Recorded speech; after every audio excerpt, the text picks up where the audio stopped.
Bonjour à tous.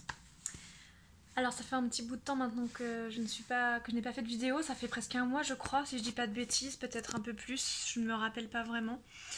Je suis désolée si j'ai un petit peu du mal à parler, je me suis fait poser un appareil dentaire et du coup voilà. Moi ça me gêne un peu, mais vous je sais pas si vous sentez une différence au niveau auditif, peut-être au niveau visuel, parce que forcément ma bouche ne doit sûrement pas avoir la même façon de bouger, ne doit pas avoir la même mobilité.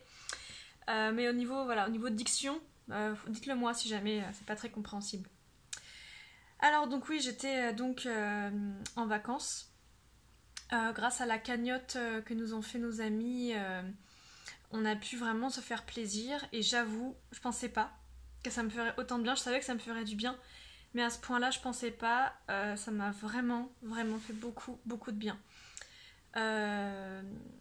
Pour les personnes qui sont comme moi, qui supportent pas la routine et les rappels des choses négatives, je vous conseille vivement de partir. Pas tout de suite après la perte de votre enfant, parce que juste après, on n'est pas du tout prêt à partir, prendre l'avion, prendre le train, partir ailleurs. On est tellement dans nos problèmes et tout ça.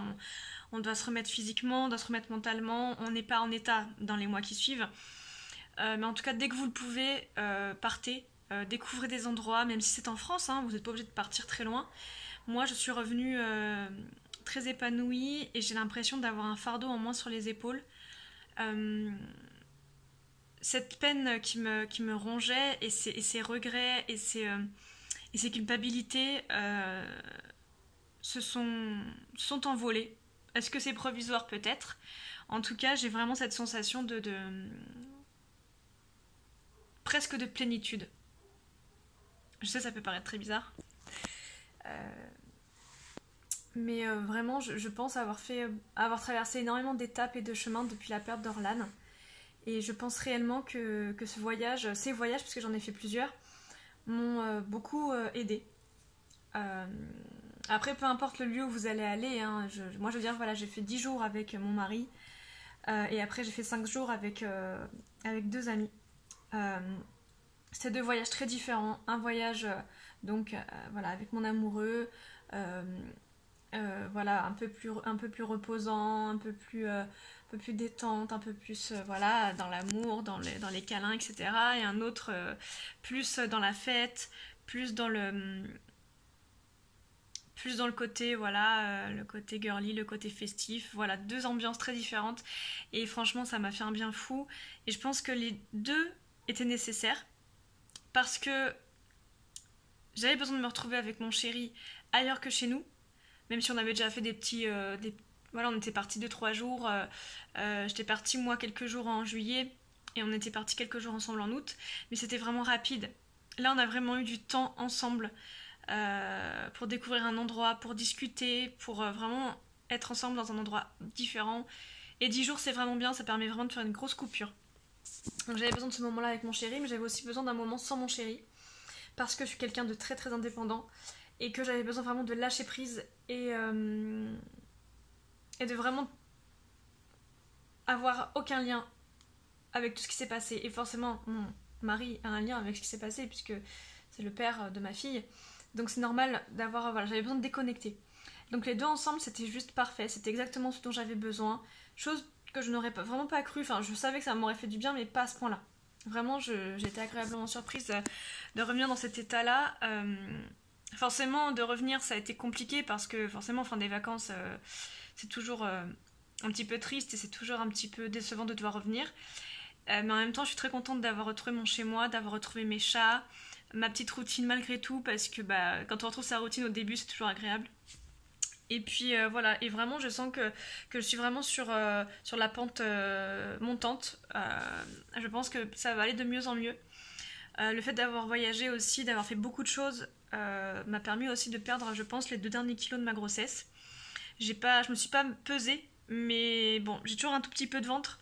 Mais au niveau du poids, je pense vraiment que je me suis rétablie et je me sens mieux dans mon corps aussi.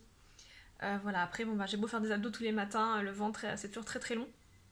Je pense pas que je retrouverai exactement le même ventre, mais en tout cas, c'est très correct. Voilà. Donc voilà, ça c'était pour vous dire que vraiment il y a des étapes très agréables. Il n'y a pas que des choses négatives, heureusement. Il y a des étapes où vous allez vraiment vous sentir bien. Et moi, je suis vraiment dans une étape de ma vie par rapport à mon deuil où je me sens bien. Je pense à ma fille avec beaucoup de recul. Alors qu'avant, dès que je pense à elle, je me prenais tout en pleine face et c'était très violent. Là, quand je pense à elle, c'est ça avec du recul. Je pense toujours beaucoup à elle, hein, autant qu'avant, mais avec du recul, avec du bonheur de penser à elle, de me dire voilà, c'est ma fille. Et, euh, et je souffre moins. Je pense que j'ai accepté le fait de faire partie de la femme sur 1000 qui perd son enfant dans son ventre ou à l'accouchement. Voilà, oui, nous sommes une femme sur 1000. C'est vraiment beaucoup en fait, hein, on se rend pas compte, mais une femme sur 1000, je crois que c'est en France ou en Europe, je sais plus. En France peut-être, je sais plus. Donc voilà, que j'accepte de faire partie de cette catégorie de femmes qui ont vécu ça. Parce que bon, la vie est faite de malheurs et malheureusement, ce malheur-là m'est arrivé et si je vis pas avec, je pourrais jamais avancer.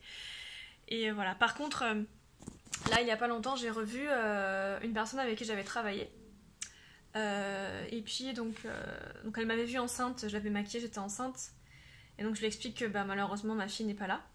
Et donc je lui dis voilà, ce sera toujours notre premier enfant, notre fille, on l'aimera toujours. Elle m'a dit ah bon? Je lui dis bah oui, pourquoi?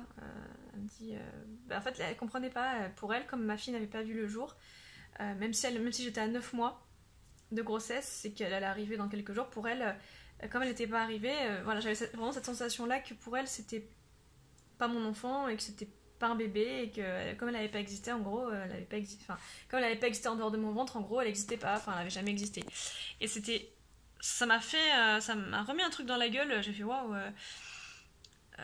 En fait, je me rends vraiment compte maintenant, avec le recul et tous ces mois passés, parce que maintenant ça fait plus de 7 mois qu'on a perdu Orlan, que tant que les gens ne l'ont pas vécu, ils ne peuvent vraiment pas se rendre compte. Donc maintenant, ces réactions-là, sur le moment ça me fait mal et puis j'arrive vraiment maintenant à me détacher. Mais c'est dur, hein, je vous avoue, parce que quand t'as porté ton enfant pendant 9 mois dans ton ventre et que quand on te dit ouais ce sera toujours notre enfant, notre première fille, quand on te dit ah bon, c'est vraiment dur. Tu te dis mais tu te rends pas compte en fait.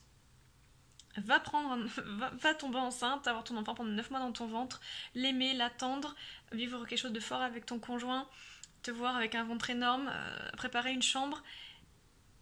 Et une fois que tu perdras ton enfant, tu diras pas ah bon, pour toi ce sera ton enfant, ce sera.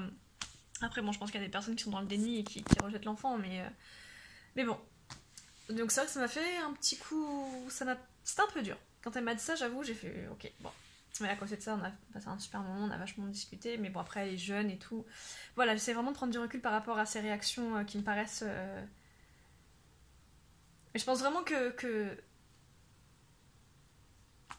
Enfin, je sais pas, il va falloir que les gens se réveillent par rapport à tout ça, par rapport au deuil périnatal, par rapport à la perte d'un enfant, parce que enfin, d'un enfant en tout cas, qui n'a pas vu le jour. Parce que vraiment, c'est pour eux, la plupart des gens, pour eux, c'est comme si c'était pas une personne, comme si ce bébé n'avait jamais été. Déjà que pour une fausse couche, c'est déjà délicat de penser ça, même si c'est déjà un peu plus compréhensible dans le sens que voilà, l'enfant était beaucoup plus petit dans le ventre et voilà, il n'était pas encore vraiment un bébé. Mais bon, c'est déjà hard, même comme ça, je comprends pas trop qu'on le dise. Mais là, quand on a 9 mois, que l'enfant arrive dans 2 semaines, c'est un peu. Enfin bref, voilà, petit aparté, voilà, je vous parle de ça parce que ça m'avait un peu marqué. Voilà, cette vidéo est principalement créée parce que là nous sommes début octobre et que donc le jour du deuil périnatal qui est le 15 octobre arrive à grands pas. Je voudrais faire un appel à, comment on pourrait dire, à réunion, un appel à rencontre, un appel à assemblée. Voilà, j'habite près de Toulon, dans le Var, et je voudrais savoir, et surtout j'aimerais beaucoup, s'il y a des mamans, qui habitent pas très loin de chez moi, ou même plus loin, mais qui ont envie de se déplacer, qui voudraient qu'on se fasse une après-midi ensemble, même lâcher de ballon, lâcher comment on dit, je me rappelle jamais de ce truc. Il y a les ballons et il y a les... Tu petite montgolfière et tout ça, enfin c'est pas ça, mais vous voyez très bien ce que je veux dire. Si vous avez envie qu'on se réunisse pour parler de nos enfants décédés, si vous avez envie d'échanger, si voilà, vous avez envie de faire ce lâcher de ballon, qu'on se retrouve, voilà, on ramène chacune un truc à manger, à boire, on discute, on peut se retrouver dans un parc près de Toulon, on peut se retrouver chez l'une d'entre vous si vous voulez, chez moi franchement c'est pas assez grand donc je vous le propose même pas, mais voilà, si vous avez envie qu'on se retrouve, qu'on échange, moi j'ai vraiment besoin de faire cette journée du deuil périnatal. Je sais qu'il y a quelque chose à peu près 1 heure de chez moi en voiture, ils ont prévu quelque chose, mais le concept ne me plaît pas du tout, parce que leur concept c'est d'acheter un t-shirt. Le concept c'est de participer, de devenir adhérent de cette association. Moi, je vois pas, enfin moi, pour moi, il n'y a pas de question d'argent en fait quand on perd son enfant. Et même si c'est une association, mettre de l'argent dans des choses comme ça me plaît pas du tout en fait. Je n'ai pas envie de mettre de l'argent dans un t-shirt ou dans une association pour faire cette marche et ce regroupement pour le deuil périnatal. En plus, il n'y a même pas de lâcher de ballon, il y a un lâcher de rose dans de l'eau. J'aime pas du tout, enfin, c'est pas du tout comme ça que je vois le truc. Donc si vous avez envie de faire un truc différent, voilà, qu'on se retrouve entre nous en petit comité, même s'il n'y a qu'une seule, 2 personnes, 3 personnes, moi je vous rencontrerai. Je pense que c'est une journée qu'il faut qu'on vive ensemble. Moi je vous avoue que je vivrais très mal de ne pas faire cette journée-là. Ou alors de devoir aller dans cette ville où ils font ce lâcher de rose. J'aime pas trop le concept, voilà. Donc si vous avez envie de me rencontrer, si vous voulez qu'on discute, ça me ferait super plaisir. Cette journée-là, je trouve vraiment génial qu'elle soit créée. Une journée où vraiment on peut penser qu'à ça, qu'à notre enfant. On n'est pas embêté par le travail, par les tâches quotidiennes. On ne pense pas, voilà, on pense à rien d'autre qu'à notre enfant. Et je pense que c'est nécessaire 1 fois par an de vraiment faire le point, de vraiment tous se retrouver. Moi, j'ai vraiment un besoin d'échanger avec tout le monde. J'échange avec des mamans sur Instagram, sur Facebook, sur YouTube. Mais après, j'en ai pas rencontré.